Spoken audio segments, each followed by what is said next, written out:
Hello, and welcome to a Pestle presentation covering the country of Poland.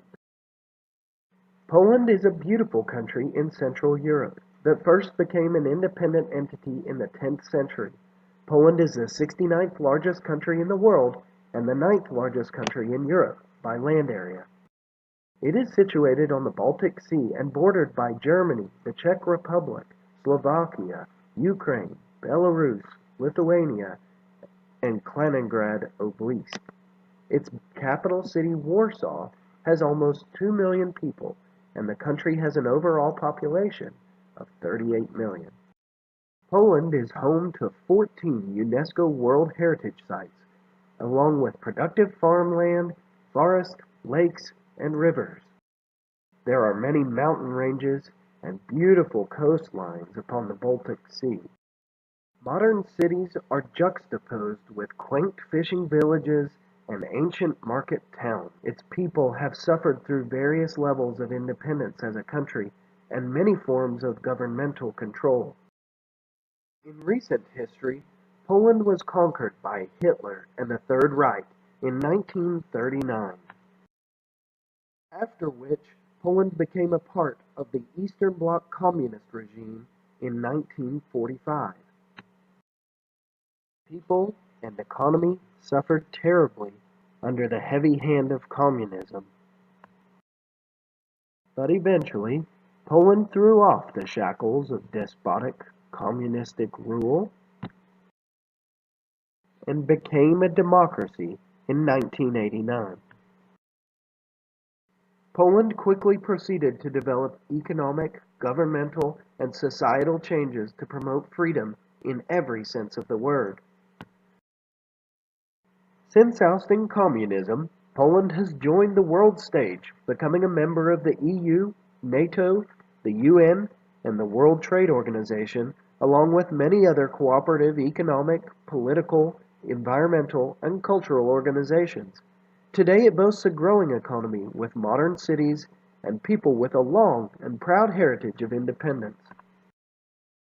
As of 2015, greater than 90% of Poland's populace is of white European descent, with most individuals speaking Polish as their primary language.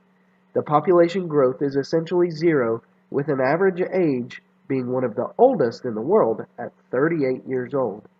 Join us as we take a deeper dive into the economic opportunities that Poland presents. Poland's political system is a parliamentary system of democratic government. Poland has several political parties, but the two major parties are the Civic Platform Party and the Law and Justice Party. In 2015, the Law and Justice Party took over control of the government. Andrzej Duda of the Law and Justice Party took over the role of the president, and Beata Szydło of the Law and Justice Party took over the role of prime minister. This gave the Law and Justice Party control over the government. According to Freedom House's Political Freedom Scores of 2017, Poland rates as free, with an overall freedom rating of 1.5, a civil liberty rating of 2, and a political rights rating of 1. The Freedom House Political Freedom Score, rated at 89, is the same as the United States in 2017. Some feel these ratings may change moving forward. A growing number of Polish people feel that their democracy and freedom are under attack from the Law and Justice Party. Many fear that Poland may be heading towards an authoritarian government. The Law and Justice Party is critical of Poland's current liberal democratic model of government. The Law and Justice Party in 2010 proposed a constitution that strengthened the role of the presidency, eroded checks and balances, weakened the independence of the judiciary and central bank, and introduced populist elements. The Civic Platform Party has made allegations of attempted coups and threats to democracy.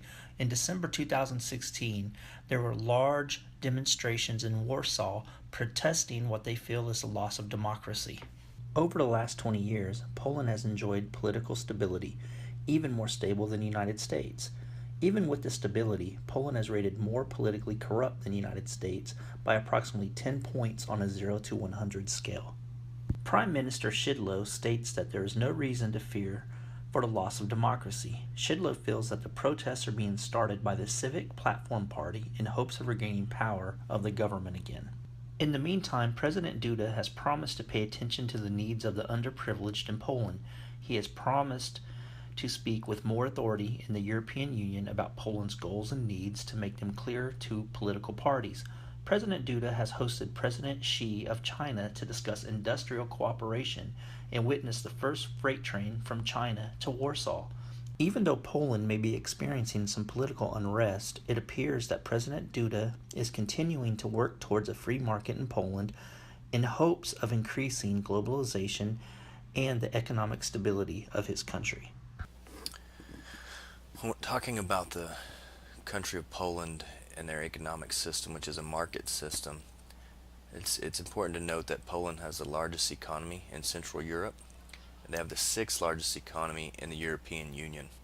Since joining the European Union in 2004, it did provide a major boost to the Poland economy, but their GNI per capita is still significantly lower than the average for the European Union. Poland was the only European country to avoid recession through the 2008-2009 economic struggle of Europe. As it currently stands today, they have an economic freedom score of 69.3, which is considered moderately free and has a global ranking of 39.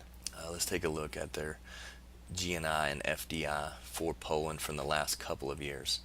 As you can see, they are just over $1 trillion of GNI total in 2015, and then $1,052,000,000,000 in 2016. And then as we look at their FDI, it's consistent over the last couple years, but all measures have improved slightly. When we take a look at their unemployment rate from 15 to 16, it dropped nearly 1%, which is significant. Their inflation rate was fairly consistent at -1 and down to -0.8. Their growth rate slowed slightly from 2015 to 2016. Part of that was in the slowdown of growth in the third quarter of 2016. That's really where that impact was felt. It did pick back up some in the fourth quarter. We'll take a look at where Poland ranks worldwide. So total GNI, they are 25th globally. GNI per capita 68, growth rate 90th, inward stock 26, inward flow 23, outward stock 40, outward flow 25, 12th in inflation rate, 112th in unemployment, and 36 in HDI, or Human Development Index. Part of what plays a role in the HDI is obviously life expectancy and average education and schooling. Although the Polish economy has performed well over the past 5 years, currently there is a tense political situation that could impact how their economy is currently performing. As we continue the discussion of the economic situation of Poland, let us look at the trade products, both imported and exported, over time. First, notice that Poland continues to move away from most low-tech manufacturing-based industries, as evidenced by both decreased import and export of oil products. Also notice that as Poland has become increasingly involved in the technology industries, its economy is both consuming and exporting more high-tech machinery and electronics than ever before. Next, let's take a look at who Poland's most common trade partners are. We see that Poland tends to trade mainly with those individuals close to them. A lot of their imports come from Germany, and much of their export market is also to Germany and the UK, the Czech Republic, France, and other parts of Italy. Russia and China both make up a significant portion of the import market. Also notice that as compared to the US and the UK, Poland has a lower maximal tariff rate, but a higher simple average tariff rate and less tariff agreements, meaning that compared to the US and the UK, it may be slightly more difficult for trade partners to want to trade with Poland. Next, let's take a look at the historic currency exchange rate for the Polish zloty, which means golden, as compared to the US dollar and the euro. Notice that over the last 10 years, Increasing discrepancy has shown between the Polish zloty and the US dollar, resulting in a situation today where 1 US dollar will buy you 4.04 Polish zloty. In the United States, the people are called Americans. In Poland, they are Poles. The population of the U.S. is much larger than that of Poland.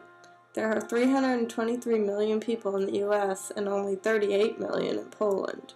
The official language of the U.S. is English, whereas the official language of Poland is Polish.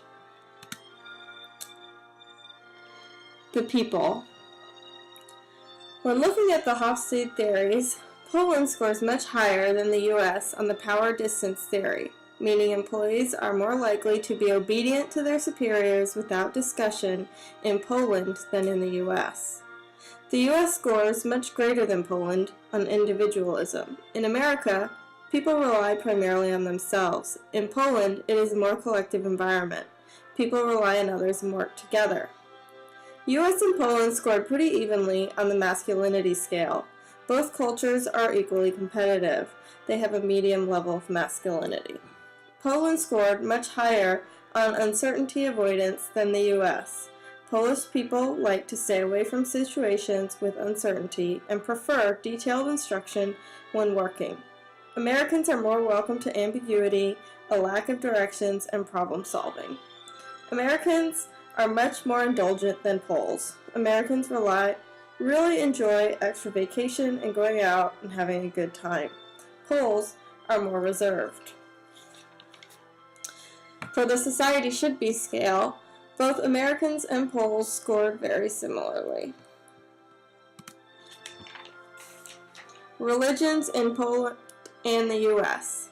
Both Poland and U.S. are predominantly Christian countries.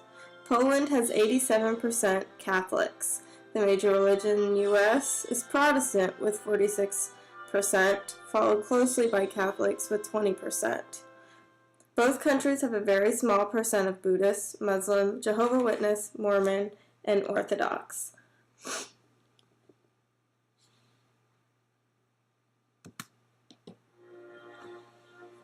Education. The U.S. and Poland both spend a little over 5% of their GDP on education. A major difference between Poland and the U.S. is the number of years of compulsory education in the U.S. The U.S. kids go to school for 12 years, in Poland only 9 years. Despite this, Polish students overall tested higher than Americans on the PISA scale for math, reading, and science. The U.S. scored considerably lower in the math section. The technical aspects of Poland as compared to the United States indicates that the United States has significantly invested more in research and development as a percentage of GDP. The number of patents over time from the United States is significantly higher than Poland. The number of scientific papers written over time, as you can see, is very much higher in the United States than it is in Poland. The innovation indexes are fairly close.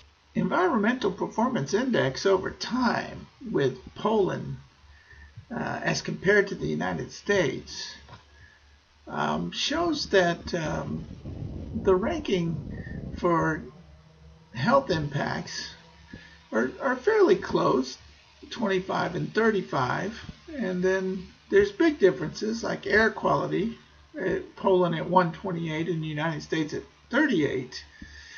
And then, of course, another interesting area would be the forest numbers being so low for Poland and so high for the United States.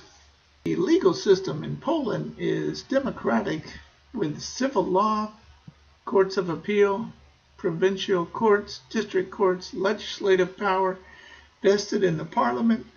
Lower house is the Senate, the upper house is the Senate, and the legal system in the United States is federal law, state legislature, Supreme Court, Court of Appeals, U.S. District Courts, federal and state statutes, arbitration, Senate and House of Representatives.